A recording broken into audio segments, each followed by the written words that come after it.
बच्चों, पिछले वीडियो में हमने कार्य के बारे में अध्ययन किया था। लेसन 11 कार्य तथा ऊर्जा में कार्य का हम अध्ययन कर चुके हैं। कार्य की क्या माप होती है उसका अध्ययन किया था। आज हम उसका दूसरा टॉपिक ऊर्जा, उसके बारे में अध्ययन करेंगे।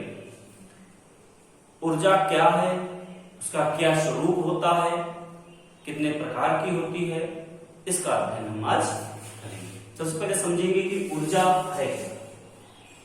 कोई भी कार्य भी हम करते हैं तो हमको ऊर्जा की आवश्यकता होती है। किसी कार्य को करने की क्षमता, किसी कार्य को करने की क्षमता भी हमारी ऊर्जा कहलाती है। कार्य ऊर्जा क्या है? कार्य करने की क्षमता,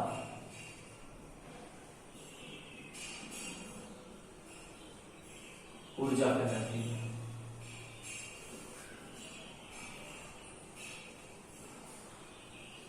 मतलब किसी चीज में, किसी भी वस्तु में कार्य करने की क्षमता है, इतनी उसमें ऊर्जा है। ऊर्जा के बहुत सारे स्वरूपों में विद्यमान है हमारे आसपास। उनमें से कुछ का हम यहाँ पे जिक्र करेंगे। कई सारे स्वरूप हैं, जैसे उसमें सबसे पहले आता है यांत्रिक ऊर्जा। यांत्रिक ऊर्जा, इंग्लिश में इसको हम कहते हैं मैकेनिकल एनर्जी। मैकेनिकल एनर्जी, यांत्रिक ऊर्जा। किसी वस्तु में कार्य करने के कारण, यांत्रिक कार्य यानी कि कुछ हमने वर्क किया और उस वर्क के कारण उसमें एनर्जी आ गई, तो वह ऊर्जा कहलाती है यांत्रिक ऊर्जा। जैसे एक बॉल को हमने फेंक दिया, यानी उस बॉल पे हमने कुछ कार्य किया, तो वो जो हमने कार्य किया वो उस बॉल में ऊर्जा के रूप में आ गया। तो ऐसी ऊर्जा क्या कहलाती है? यांत्रिक ऊर्जा। तो किसी वस्तु में यांत्रिक कार्य करने से, किसी वस्तु पर यांत्रिक कार्य करने से जो ऊर्जा उसमें संचित हो जाती है उसे ही हम यांत्रिक ऊर्जा कहते हैं। जैसे धनुष कमान, उसको हमने खींचा, तो खींचने में हमने कार्य किया, वो कार्य ही उसमें ऊर्जा के रूप में आ गया। अब उस तीर में ऊर्जा आ गई, खींची हुई तीर कमान में ऊर्जा आ गई।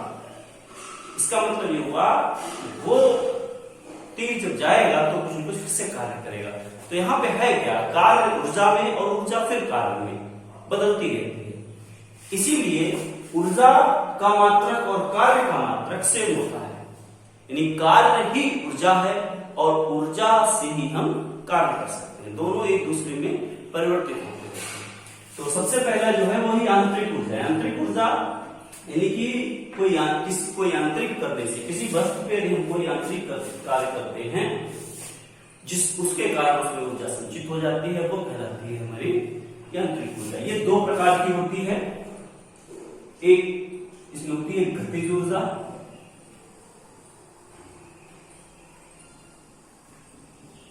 इसको हम कहते हैं इंग्लिश में काइनेटिक एनर्जी। Kinetic energy. और दूसरा होता है इसका स्थितिज ऊर्जा।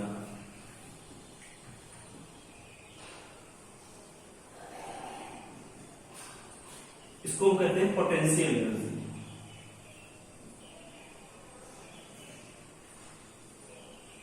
इस गतिज ऊर्जा क्या है? किसी वस्तु में उसकी गति के कारण, यानी हमने बॉल को बल लगाकर मोशन में कर दिया, तो अब उसमें गतिज ऊर्जा आ गई, क्योंकि जो गति के कारण उसमें ऊर्जा है। बंदूक से जो गोली निकलती है, अब वो गोली में गतिज ऊर्जा है, वो किसी लक्ष्य से टकरा के उसका भेदन कर देगी। यानी कि किसी वस्तु में उसकी गति के कारण जो ऊर्जा होती है उसे हम गतिज ऊर्जा कहते हैं। दूसरा है स्थितिज ऊर्जा। स्थितिज ऊर्जा क्या है? कि किसी वस्तु में उसकी विशेष स्थिति अथवा अवस्था के कारण जो कार्य करने की क्षमता होती है उसे हम स्थितिज ऊर्जा। जैसे तीर कमान को हम ऐसे खींच लेते हैं, तो खींचने पे जो उसमें ऊर्जा आ जाती है वही उसकी स्थिति ऊर्जा है, वो एक विशेष स्थिति है। और भी कई सारे स्वरूप होते हैं, ये बहुत ही दोनों इंपॉर्टेंट हैं, इनका आगे हम अभी चर्चा बाद में करेंगे। मुख्य रूप से आपको इन्हीं का अध्ययन करना है, दोनों गतिज ऊर्जा और स्थितिज ऊर्जा। इसके अलावा और भी कई सारे स्वरूप हैं ऊर्जा के, उनके बारे में थोड़ा हम अध्ययन करेंगे। इसके बाद आता है ऊष्मीय ऊर्जा।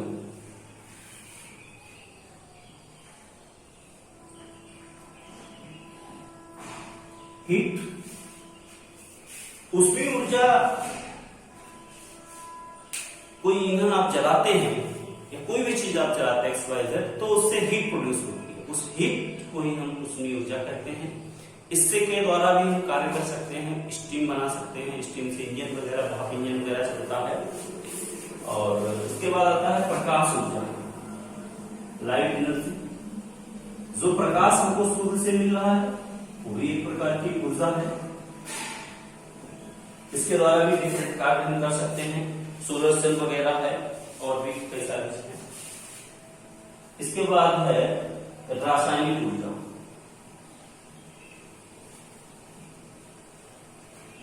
रासायनिक ऊर्जा, केमिकल एनर्जी। केमिकल एनर्जी जो सेल वगैरह है, सेल घड़ी का सेल हो सकता है, या और भी जैसे जितने भी ईंधन है, डीजल है, पेट्रोल है, इनमें सब में रासायनिक ऊर्जा विद्यमान रहती है, उसी का हम उपयोग करते हैं। विद्युत ऊर्जा, विद्युत इलेक्ट्रिसिटी भी एक प्रकार की ऊर्जा है। ध्वनि ऊर्जा, जो हम बोलते हैं ये भी एक प्रकार की ऊर्जा है, यानी साउंड जो है वो भी एक प्रकार की ऊर्जा है। और इसके बाद आता है नाभिकीय ऊर्जा।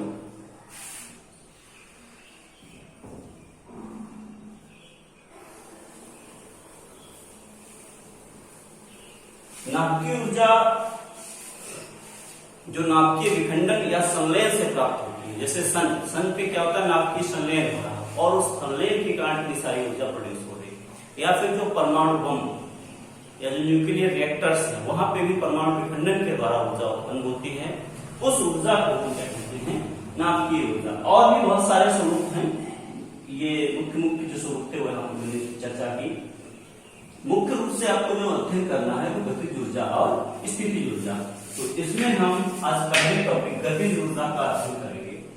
तो देखेंगे गतिज ऊर्जा के बारे में।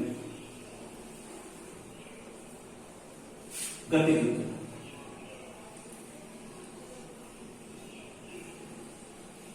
गतिज ऊर्जा, जैसा कि पहले बात कर चुका हूं कि गति के कारण जो कार्य करने की क्षमता होता है, गति के कारण ऊर्जा, या जो कार्य करने की क्षमता होती है किसी वस्तु में, उसकी गति के कारण कार्य करने की जो क्षमता होती है उसी को हम कहते हैं गतिज ऊर्जा।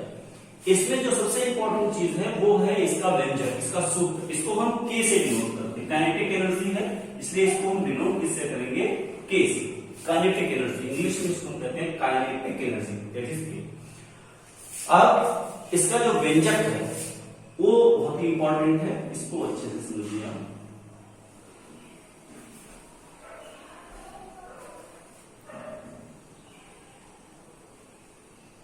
या सूत्र भी कह सकते हो, गतिज ऊर्जा सूत्र। ये कैसे हम डिराइव करेंगे, इसका प्रूफ इंपॉर्टेंट है। और एक चीज, मात्रक, मात्रक कोई भी ऊर्जा हो सबका मात्रक क्या रहता है, जूल। मात्रक जो होगा वो सबका क्या होता है, जूल। कोई भी ऊर्जा, कार्य का भी मात्रक जूल होता है। गतिज ऊर्जा कैसे हम निकालेंगे इसको समझो। जैसा कि मैंने बताया था कि किसी वस्तु में गतिज ऊर्जा है तो इसका मतलब यह है उस पर कोई न कोई कार्य किया गया है, वो कार्य ही गतिज ऊर्जा में परिवर्तित हो जाता है। तो मान लेंगे, माना कोई वस्तु है जिसका द्रव्यमान यम है, माना किसी वस्तु का द्रव्यमान m है, उसका प्रारंभिक वेग u था, उस पर एक बल लगाया गया है उस पे एक समान बल लगाया गया है F। जब बल F लगाते हैं तो कितनी दूरी तय करती है, दूरी उसने S तय की, और उसका अंतिम वेग माना कितना हो गया v, और त्वरण इस स्थिति में जो है वो एक समान त्वरण a है।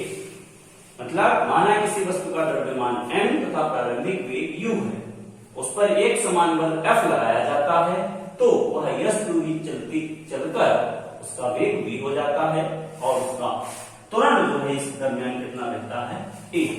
इन चीजों को यूज करके हम गति का तृतीय समीकरण तृतीय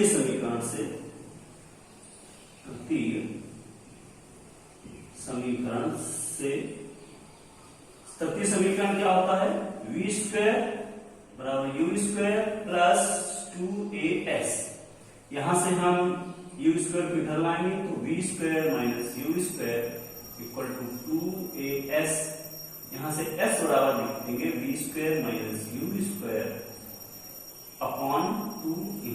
इसको डाल देंगे इक्वेशन नंबर 1। इसके बाद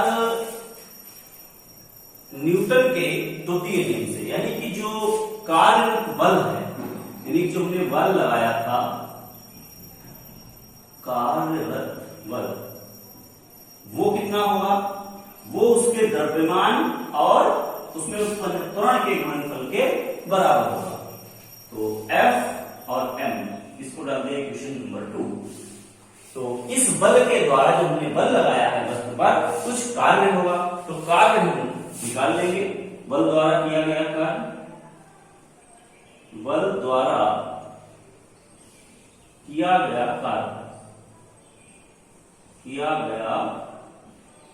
कार्य बराबर बल गुणे बल की दिशा में उत्पन्न विस्थापन, यानी बल गुणे बल की दिशा में विस्थापन।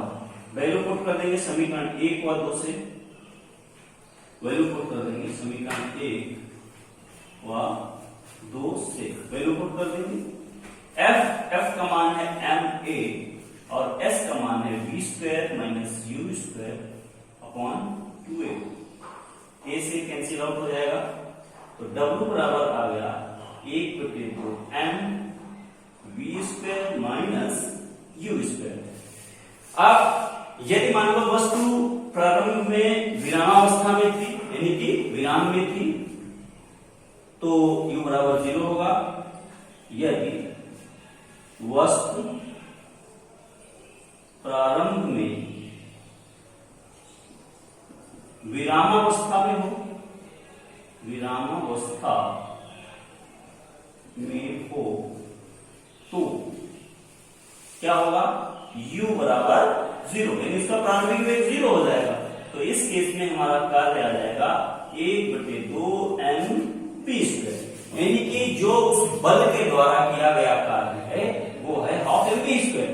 तो जितना उस बल ने कार्य किया वो गतिज ऊर्जा के बराबर होगा, यानी कि किया गया कार्य बल द्वारा किया गया कार्य वो किसके बराबर होगा, वो गतिज ऊर्जा के बराबर होगा, यानी वस्तु की गतिज ऊर्जा। तो k बराबर कितना हो जाएगा, 1/2 mv स्क्वायर। ये बहुत ही इंपॉर्टेंट सूत्र है, इसका प्रयोग न्यूमेरिकल्स में होगा, यानी कि इसको हम आंतरिक प्रश्नों में इस सूत्र का प्रयोग करेंगे उनको हल करने में। तो k बराबर 12 mv स्क्वायर, यानी गतिज ऊर्जा बराबर 1/2 द्रव्यमान गुणे वेग का वर्ग 12 mv स्क्वायर। मात्रक का वही रहेगा जूल